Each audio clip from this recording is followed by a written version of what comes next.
Hello, welcome back, or thanks for tuning in for the first time. My name is Jake, and today I will be going over the top 10 games from the year 2019. These are board games that were released this year, at least according to BGG. Sometimes they're wrong. Sometimes it came out in certain areas, but not other areas. I actually had one of these lists I did like a month or two ago where the game was moved and it's in a different year now, and I had already ranked it in one of these lists. But it's an imperfect system, and that's what I'm just gonna have to roll with because I'm not gonna be able to remember all of them. All right, so number 10, this is Pirates Under Fire. This is a two-player game. It's very loosely related to pirates, but it is almost more of like a lane battler. It's a tile laying like lane battler. I think it's a lot of fun. I didn't have a lot of expectations for this one. I got this one for like $5 at a virtual flea market, and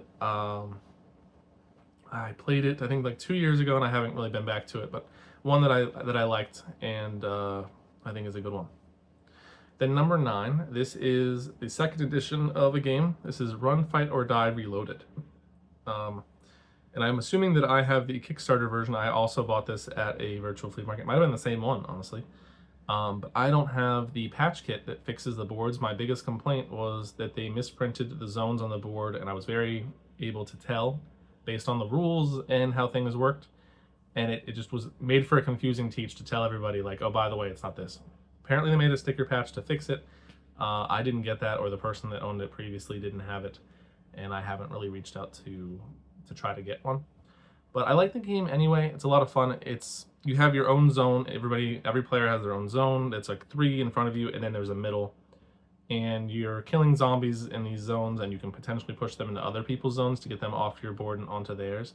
I thought it was pretty cool. I haven't played this one in a couple years, but one that I quite enjoyed, and I've been meaning to get back to it. All right, and then number 8, this is Elenica Story of Greece. This is almost like a 4X. It's like, I think they call it a 3.5X or something, because there's not really extermination. And you can even play without the exploration, really, too, because you use a map of Europe, or Greece specifically, maybe. I think you can actually see the expansion behind me, but I haven't played with that expansion yet. But I played this. This has also been a minute, but I've played it like 3 times. I enjoy it. I actually have the sequel I've been meaning to play and try, and I have a lot of stuff for it. But it's kind of interesting because it has a couple public objectives for you to do and some private ones. So I think there's 3 public objectives, and you get 2 personal ones, and you have to complete 3 of the objectives to win, and then you have to like make it to the next turn, I think. And I've quite enjoyed having the public objectives that you must have at least one of to win, because you can see kind of what everybody's going for, but they also have personal stuff that they have to do too. And I've talked about Star Trek Ascendancy a little bit, and everybody knows the objective in that game except for the Vulcans have a private objective, and I had an issue with the Vulcans specifically because you don't know what they're going for compared to everybody else, and I didn't really like that. But in this one, it's the same for everybody, and I think that makes it more fair, and it's just more enjoyable that way.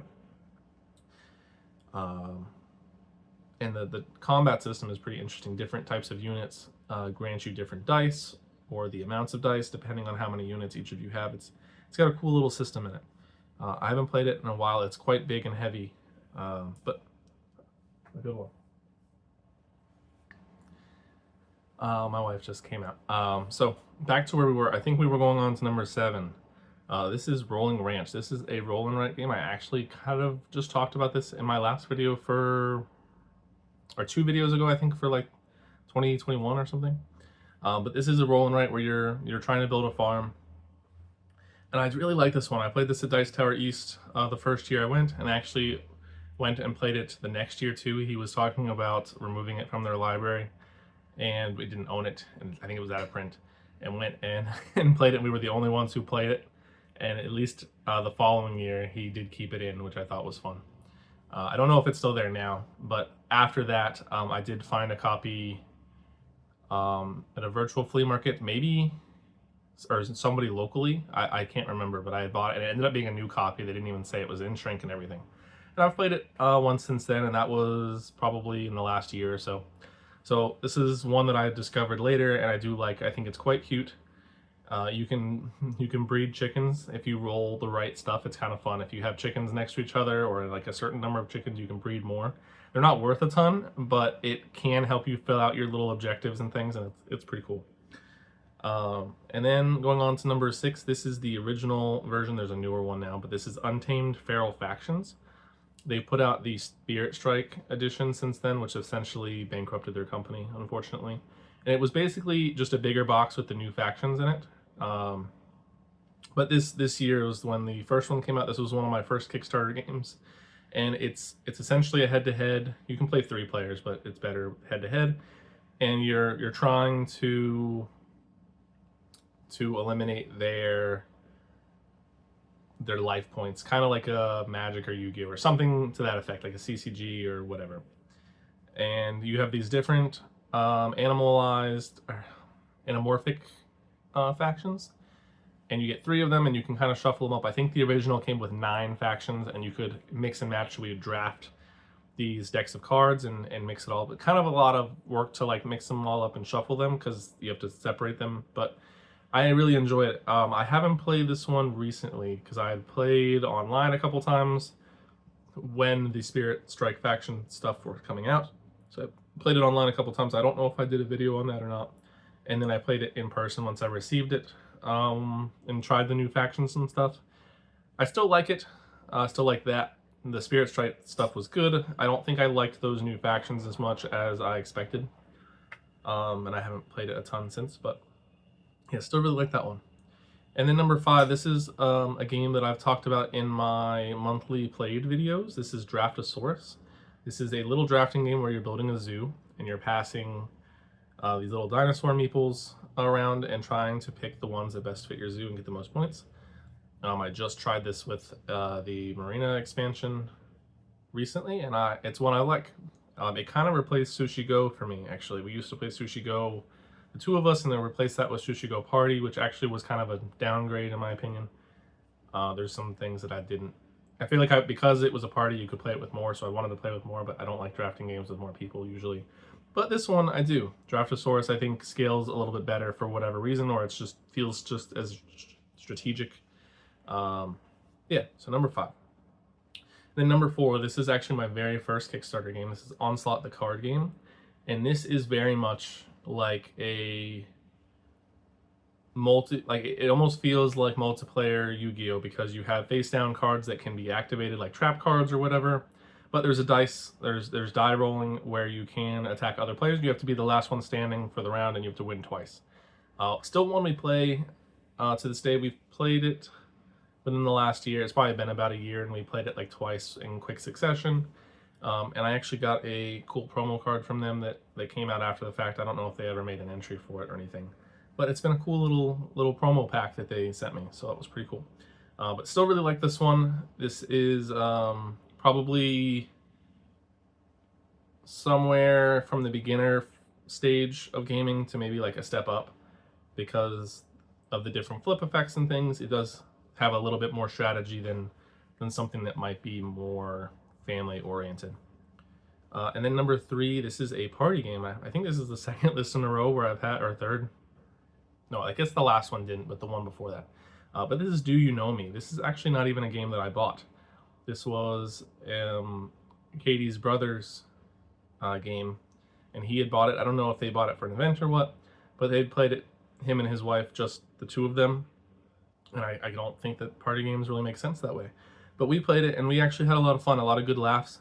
Unfortunately, my copy got destroyed during Hurricane Ian, so I don't have it anymore, which is kind of sad. I haven't actually seen it either. I was thinking I would randomly happen upon it, and it's been 4 years or so, almost 4 years, and I haven't found another copy yet. So, but yeah, it's not really well rated, but it's one that we really enjoyed. You randomly find out things about your friends or family that you wouldn't have known, and I don't know, it's not very serious, but we've had a lot of laughs with it, so pretty good party game. I feel like that's the whole point. Number 2, I actually just talked about the other one of this in my last list for 2020. This is the original. This is Funkoverse DC 100. This is the original set of Funkoverse. It has Batman, Robin, Harley, and Joker, I think. I'm trying to, it's over there, but I don't have the characters on the side of the box. But this was the first one I played, and I really enjoyed it. I liked it so much that I immediately got a couple more, and then ended up finding a bunch in the whatever the next convention I was doing, the flea market, and it ended up that the guy was actually local, and ended up buying a bunch off this guy, and ended up buying all of them because I liked it so much. It's not my favorite set now of the 3 or 4 that I've played, but I still really like it, and I would certainly mix and match it. Yeah, so really solid, and I just kind of talked about what that game is, but it's a game system where you can play 1v1 or you can do teams. I've only played 1v1, but the teams I think would be really cool. But you can mix and match all these characters, and you have to complete these objectives based on the scenario or the map or whatever, and it's a lot of fun to see how the different characters can interact. So underrated system, I think, that I think it's Goliath Games that picked up Funko properties, so hopefully they do something with it in the future. And then number 1, this is a trick-taking game that I didn't even know was a trick-taking game. And it was an add-on to a Kickstarter that I did, and they actually forgot to put it in my box, and I had to wait longer for it. And then I got it, and it was in a tuck box, and I was like, oh, ew, I just really hate tuck boxes. And kind of forgot about it, and then a couple years ago, I played it solo while I was at work or something. I was like, wow, this is really good, and I ended up playing through like the whole box, and then was like going to review it online and stuff, and I was like, then I saw it like in a top list of trick takers, and I was like, what? And the more I thought about it, I was like, oh, it kind of is a trick taker. And then like I've played a lot of them, and it didn't even occur to me, because you kind of are, but it just feels so much different than a trick taker that it didn't even occur to me that it basically, like the engine of it, like the underneath the layers of stuff, it basically is a really cool trick-taking game that's super unique. This is one that I think needs some more stuff for it, because it's in a tiny little tuck box, and it's from Lycan Studio, and I think I just talked about them like 2 videos ago, because I really like their deck building game, Asonia. And I think this was their first one, and then Asonia came later, but maybe I'm backwards. But either way, both really good games. And they were both add-ons for their party game that I actually like that one the least. But yeah, I've played it now a couple times, I think, at 2-player too, and I think it just worked well. And not a lot of trick-taking games work well at 2 players, or they're strictly for 2 players. And this one goes higher. I haven't gone higher, but I really enjoyed this one. This is actually one that the only game that I packed to move across the world in, because it's in such a small tuck box. And I guess that's the benefit of those, right? But I was able to even fit it in my pocket if I wanted, and I traveled and went around the planet with it. The only one. When I was going to move, it was the only game I was going to take, I think. So one I obviously really like. And those are the best games of 2019, according to me, that I've played so far. There's thousands of games every year. If you think there's a better one than these, let me know. If you've played any of these, tell me what you thought. And I think that'll do it for today. So thanks for watching, and hope to see you soon.